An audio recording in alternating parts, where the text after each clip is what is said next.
Get it? Without further ado, I want to introduce Daniel, who is flown in just for us tonight. I like to give him a promotion, so you'll excuse me, Daniel. He's running the design team at, he's a senior manager of design at Riyadh Air. I kept saying Ryanair when I was introducing people. It's definitely not that. It's a very premium brand. And he's got a great talk for us. So welcome, Daniel. Thank you. I made that exact same mistake before. Riyadh Air and Ryanair. It's so close to each other, especially with someone with dyslexia. It's always an issue there. So, I'm going to start my talk. Hello everyone, welcome. So, I'm going to actually be talking about the issues we face as designers at the moment. So, it's a tricky time at the moment for a lot of people in the design space. We're trying to figure out what is next for us. I want to share some of my experiences working in different fields over time. So, we'll start. Just a quick show of hands. How many people here are freelancers or have freelanced before? One couple of people here. Good amount of people. How many people work for agencies, large or small? Hands up. People. See some people putting their hands up. What about government? Before? I'll wait for your hand to come up. Good, good, good. In-house? That should be the rest of you. Is there anything I missed out at all? Maybe a startup. Who's worked for a startup before? Yeah. Yeah, ooh, startups. Good. Did I miss any areas or fields at all? Startup, government. What about non-profits? That's one I missed out. Over there, fantastic, my man. So, I want you to kind of reflect and think about where are you currently in your career? What are some of the things that motivate you? It could be money, it could be passion, it could be ownership, it could be anything really. There's something that I always try to reflect on every single year. And this concept's not new, but I like to call it design season. So what are you as a designer? Maybe you're in the spring. You've just decided, or you're probably moving into a new career. So you're looking for UX to serve designing, or you're thinking about product design, for example, or you really want to focus on a certain industry. You're starting out, you're building up those capabilities. You're trying something new. That's the springtime. Then the summer, once it's the best, you start shaping up those skills, the knowledge, and you're at a stage of your life where you think, yeah, I've got this. Yeah? Yeah, not enough drinks. And then what comes next? Autumn. This is where things start slowing down. It's not as sunny. And you can start refining and thinking about what do you want to focus on. You've done all the cool stuff, but now you've got to understand what. I see some nodding there. So hopefully this resonates with some people. Get another heart and say, do you know what? I've done all this cool stuff. This is what I like, this is what I don't like. And then you've got winter. Winter's coming.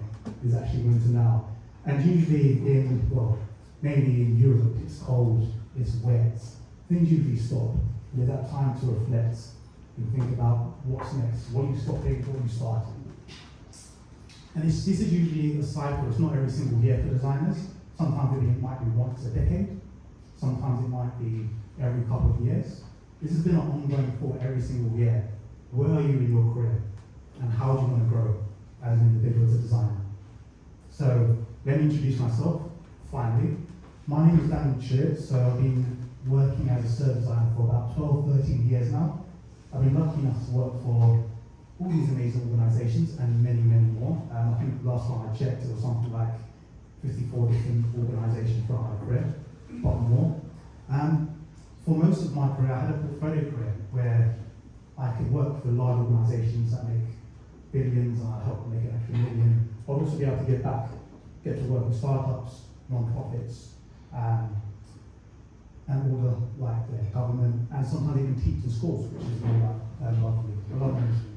But also, I've had the ability to travel the world as well, working with different cultures, different people, different startups, to really get a good sense of it's not just one way of creating a service or experience or designs. There's something unique you really got to put into place. And that's really coming to the mentoring as well, being able to give back. So being able to talk here has been really, really amazing. And what I've been doing for the last 10 months or so is starting something new. And so I'm actually in Riyadh in Saudi Arabia, starting a brand new airline.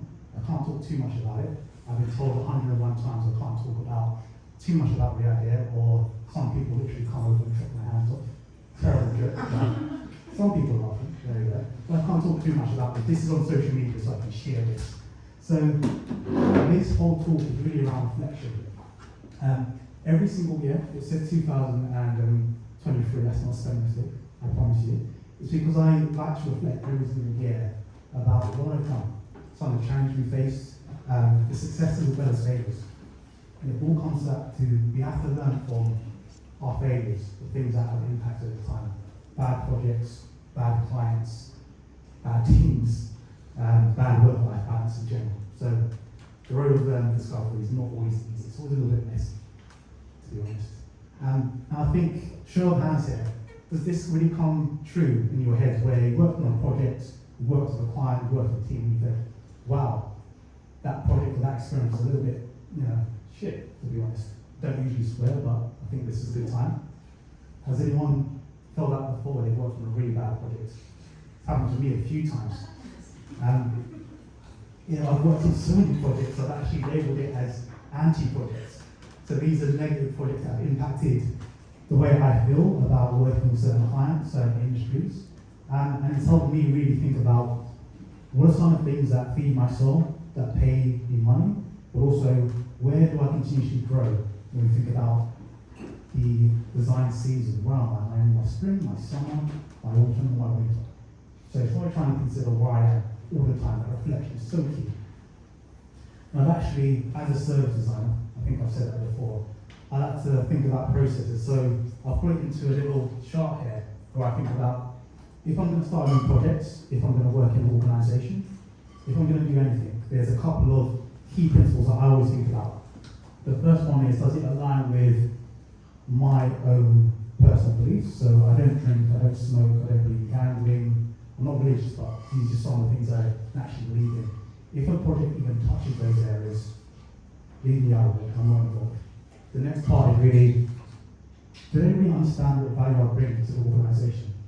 So, as a human being, and as a service designer, I know my value in the industry, and I know it's a difficult time, I just want to highlight that again, but if I'm going in an organisation, I'm actually doing the work, so I need to actually sell and champion service design, or is it a bit of both? Sometimes it's not worth the emotional damage of going into an organisation, spending a year, 6 months, 3 months, trying to get people to change their mind about a certain way of thinking, and going out exhausted and spending money on a psychologist, to be honest. And then the third part is really, are they paying me what I'm worth? And then the fourth part is really thinking about, am I developing? What type of skills am I going into? Am I going into my spring and summer, or is this stuff I've already done before? And I've learned over time, even the things that I've worked on, similar projects, even things that are boring, I'm not too boring, because it leads into sometimes some really interesting work. So I actually started picking up boring pieces of work, because in most cases it leads to something interesting over time. So then, I'm going to go through a couple of thought-provoking questions that will help everyone here think about where they want to go in their lives. And this could be, do you want to move into working for a startup, maybe freelancing if you haven't done that before, maybe working in government, the whole 9 yards pretty much. The first question is really around ownership. So, do you feel empowered to shape any outcomes in your work or your profession? Or are there too many external factors taking impact in your life? So, I've always found in my background, and this is just subjective, this is what I think, so I'm always happy for people to challenge me. But if you want to think about ownership, maybe start working for a startup. That's what I'm doing at Riyadh Air, where the largest corporate startup in the world, we're creating something brand new, a brand new airline. I'm going to stop there before I get in any trouble. I always have to stop myself, someone told me that before. There's a lot of ambition there, and you feel like you're part of a big mission. Do you want to be a freelancer? That's a little bit of more control, more than ownership. So that's something to really consider. And also, do you want to work in-house sometimes? I've been freelancing for so long, that shift between a contractor to working corporate, there's a big mindset shift. I still sometimes think like I'm a contractor, but I've got to realise I'm part of a business. I've got to build relationships.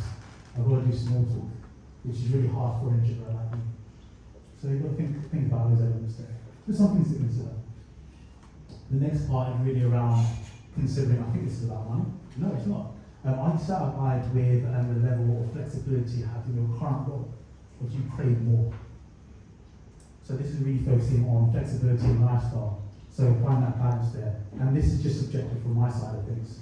I think working in a small startup, a small agency sometimes gives you that variety of different types of work, depending on the agency. So you're able to move around, try different projects. And maybe you might think of, I really enjoy this type of project or this type of industry. You might want to move in-house.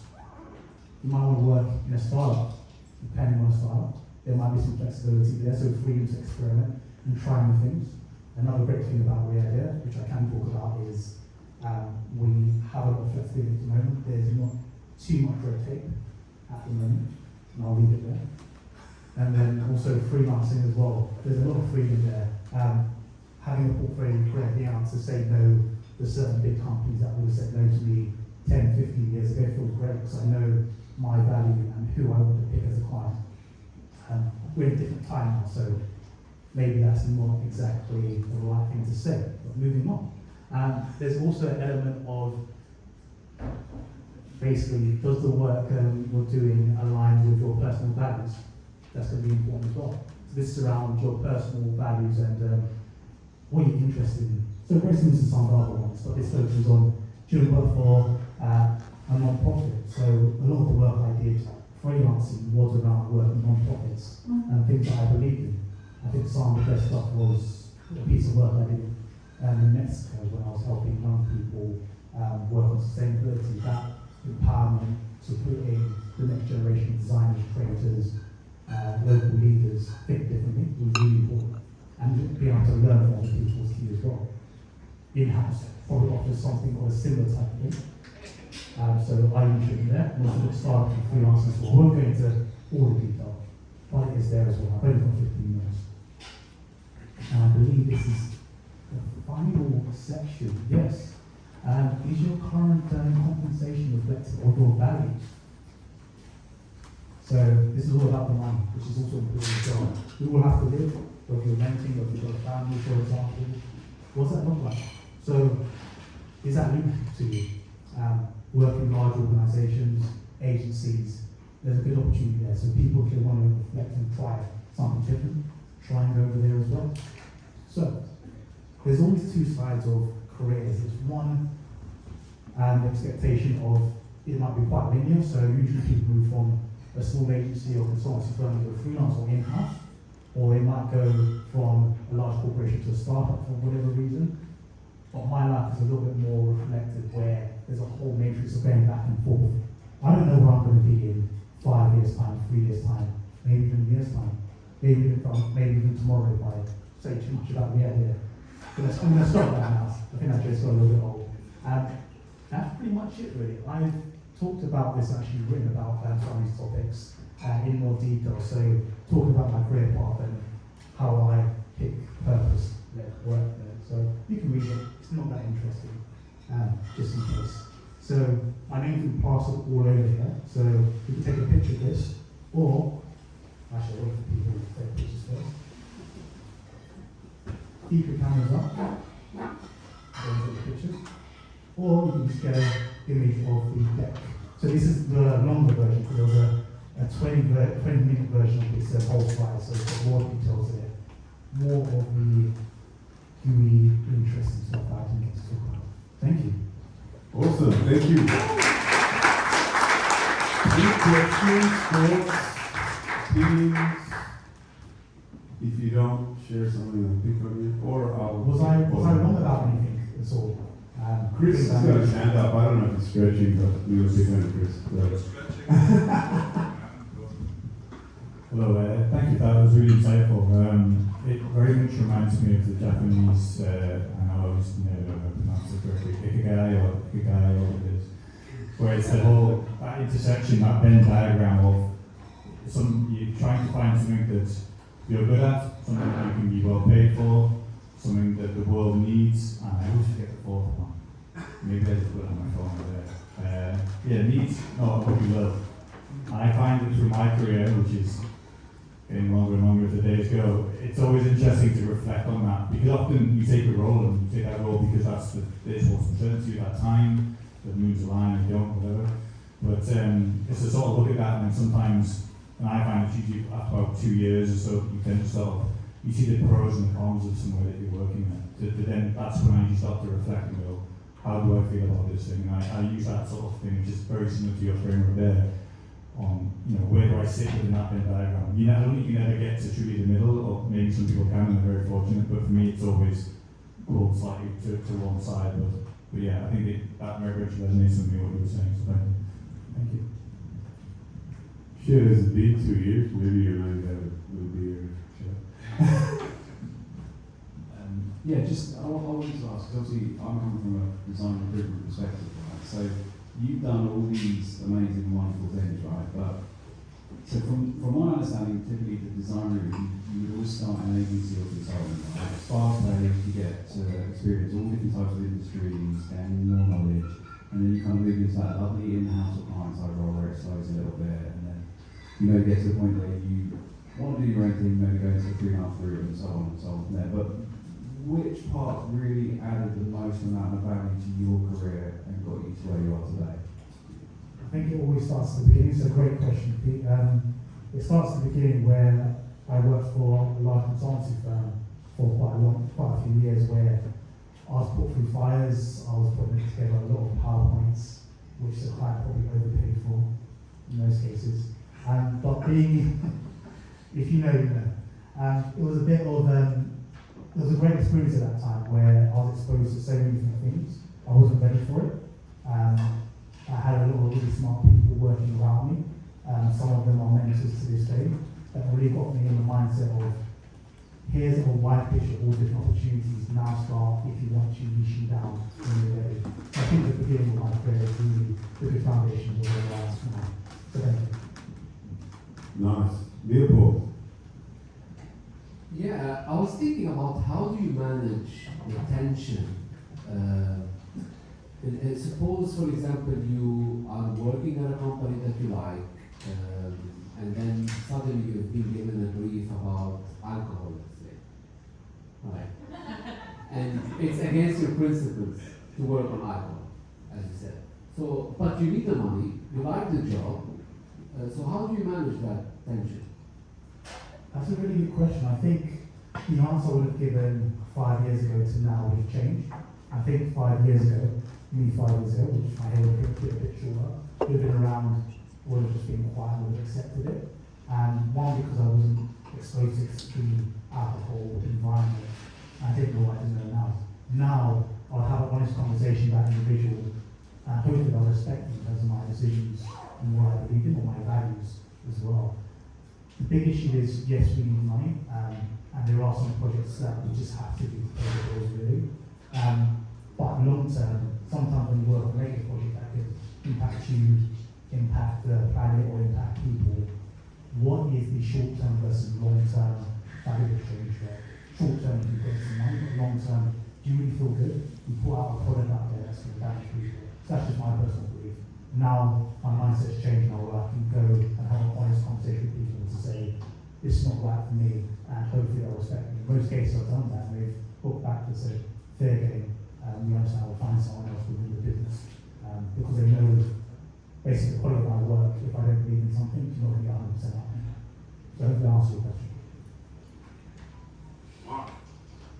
Hi Daniel. Hey Mark.